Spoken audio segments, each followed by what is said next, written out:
Hello everyone, welcome to content hub. आप सबको बताइए कि यूएस पे प्रेसिडेंशियल इलेक्शन होने वाला है नवंबर 2024 में।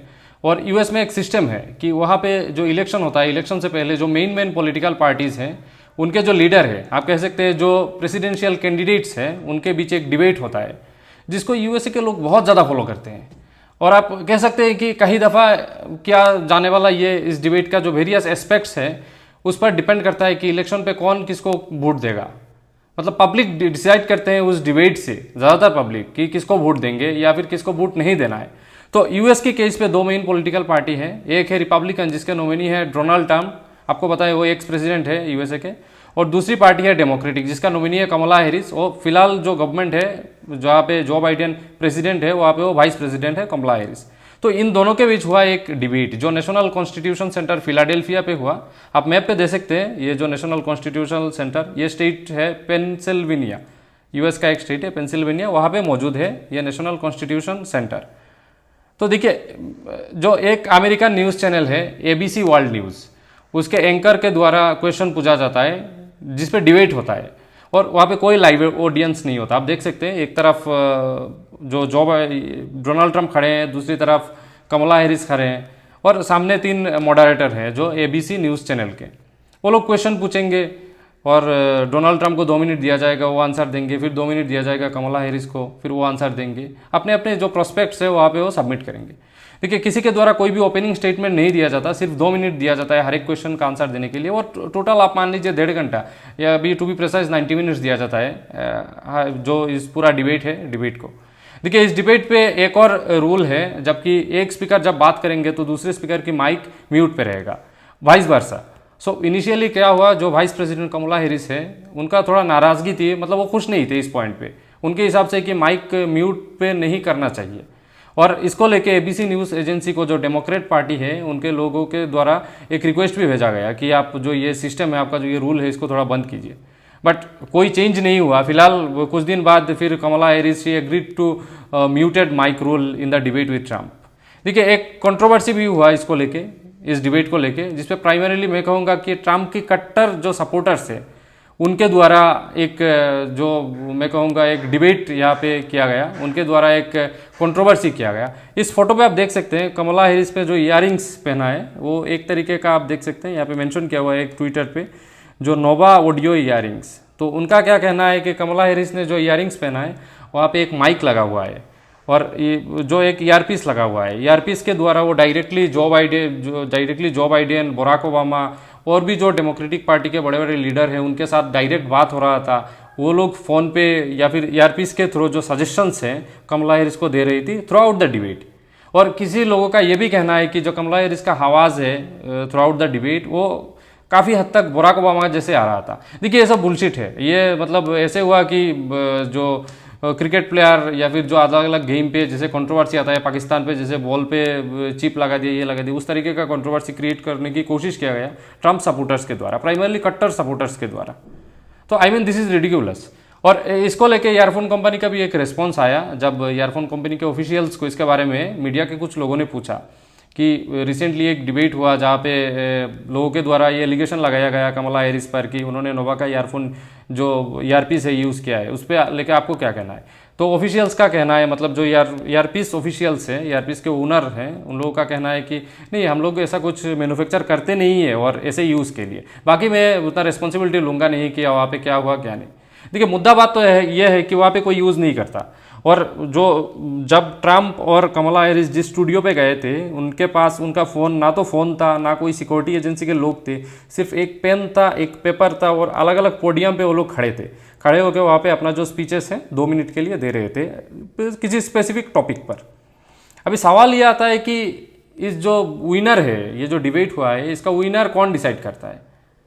क्या CNN या फिर एबीसी वर्ल्ड न्यूज़ खुद डिसाइड करते हैं? खैर, ऐसा नहीं है actually, like football and cricket, यहाँ कोई डायरेक्ट विनर का सिस्टम नहीं है।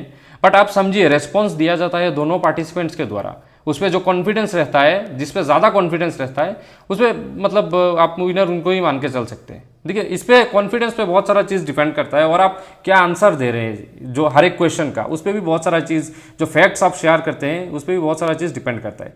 कुछ और भी फैक्टर्स है, जैसे कि पब्लिक ओपिनियन पोल्स, जो डिबेट के बाद कई तरीके का जो सर्वे कंडक्ट किया जाता है, जहाँ पे मतलब जिसने जो लोग मतलब वहाँ पे मेनली डिबेट करते हैं, जो उन लोगों का परफॉर्म कैसा है वो पता चल जाता है। और देखिए मीडिया एनालिसिस का भी एक बहुत बड़ा फैक्टर है, सोशल मीडिया सेंटिमेंट्स, आजकल जो सोशल मीडिया का ज़माना है वहाँ पे सोशल मीडिया सेंटिमेंट्स भी एक बहुत बड़ा फैक्टर है। लाइक डिबेट के बाद जो ऑनलाइन रिएक्शंस रहता है पब्लिक का, उस पर भी एक कहीं ना कहीं पता चल जाता है कि कौन विनर है कौन लूज़र है। और देखिए अल्टीमेटली कौन विनर कौन लूज़र ये डिसाइड करता है किसका आंसर कितना बेटर है। मैं मतलब शॉर्ट में अगर कहा जाए कि इसका आंसर कितना बेटर है, वो डिपेंड करता है, वो डिसाइड करता है कि कौन विनर है कौन लूज़र है। और देखिए ट्रंप और जो बाइडेन का जो डिबेट हुआ कुछ दिन पहले, उस पर ट्रंप विनर थे, जिसके बाद शायद एक बड़ा रीज़न है कि जो बाइडेन ने अपना जो प्रेसिडेंशियल कैंडिडेट का कैंपेन है वो छोड़ दिया था, और ये उसका जो वाइस प्रेसिडेंट है कमला हैरिस उनको सौंप दिया था। तब से लेके आज तक कमला हैरिस रेगुलरली ये कैंपेन ज़ोर शोर से चला रही है। और देखिए कमला हैरिस के परफॉर्मेंस जो लास्ट जो डिबेट हुआ उस पर परफॉर्मेंस बहुत बेटर है। मैं एक्सपेक्ट कर नहीं रहा था, मुझे लग रहा था कि उतना शायद परफॉर्मेंस होगा नहीं, क्योंकि she is quite inexperienced as compared to the Donald Trump. उनका एक्सपीरियंस डोनाल्ड ट्रंप के मुकाबले उतना कम है, लेकिन उन्होंने जो आंसर दिया, उन्होंने जो फैक्ट्स एंड फिगर आउट किया overall through out the debate, वो दैट इज़ ट्रेमेंडस। और मुझे लगता है ये कहीं ना कहीं जाके यूएस प्रेसिडेंशियल इलेक्शन पे एक बहुत ज़्यादा इम्पैक्ट पड़ेगा। देखिए ओवरऑल कुछ की पॉइंट्स हैं इस पे, जो ये ओवर पूरा डिबेट हुआ, कुछ की पॉइंट्स है जो मैं आपके साथ डिस्कस करना चाहूँगा। जो की पॉइंट्स में से पहले एक क्वेश्चन पूछा गया अबाउट द इकोनॉमी, जिसपे कमला हैरिस की रेस्पॉन्स कुछ ऐसा था, आप यहाँ पे मेरे स्क्रीन पे देख सकते हैं कि I love to and let's talk about the what Donald Trump left us. Donald Trump left us the worst unemployment since the greatest depression. Donald Trump left us the worst public health epidemic in a century. ये सब इन्होंने कहा। और मेरे हिसाब से देखिए Donald Trump का टेन्योर उतना भी बुरा नहीं था। वो शायद जो बाइडेन, जो लास्ट ईयर प्रेसिडेंशियल इलेक्शन हुआ था वहाँ पे शायद जो बाइडेन नहीं जीतते अगर कोविड का ये महामारी ना होता। कोविड के वजह से ही डोनाल्ड ट्रंप का जो प्रेसिडेंशियल इलेक्शन है वो ख़त्म हो गया। खैर वो अलग बात है, लेकिन डिबेट पे हम लोग हर चीज़ें, हर एस्पेक्ट कैसे वहाँ पे प्रेजेंट करते हैं वो भी मैटर करता है। और जिस मामले में कमला हैरिस अभी तक मुझे लगा डोनाल्ड ट्रंप से कई महीनों में आगे है।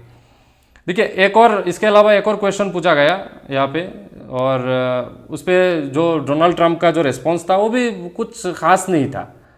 देखिए एक क्वेश्चन पूछा गया था कि जो टेरिफ है वो डोनाल्ड ट्रंप ने कहा है वो टेरिफ बढ़ाएंगे, और जो एंकर है, एंकर ने पूछा आप अगर टेरिफ बढ़ाएंगे तो जो नॉर्मल पब्लिक है, जो सिविलियंस है अमेरिका पे, क्या वो एफोर्ड कर पाएंगे ज़्यादा टेरिफ पे, जो आप 20% टेरिफ इंक्रीज करने की बात कर रहे हैं।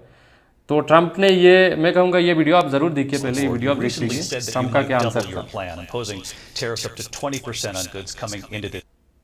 Argue that will mean higher prices on gas, food, clothing, medication, arguing it costs the typical family nearly $4,000. आप देख सकते हैं यहाँ पे ट्रंप का आंसर। ट्रंप ने डायरेक्टली ट्रंप ने चाइना को अटैक किया।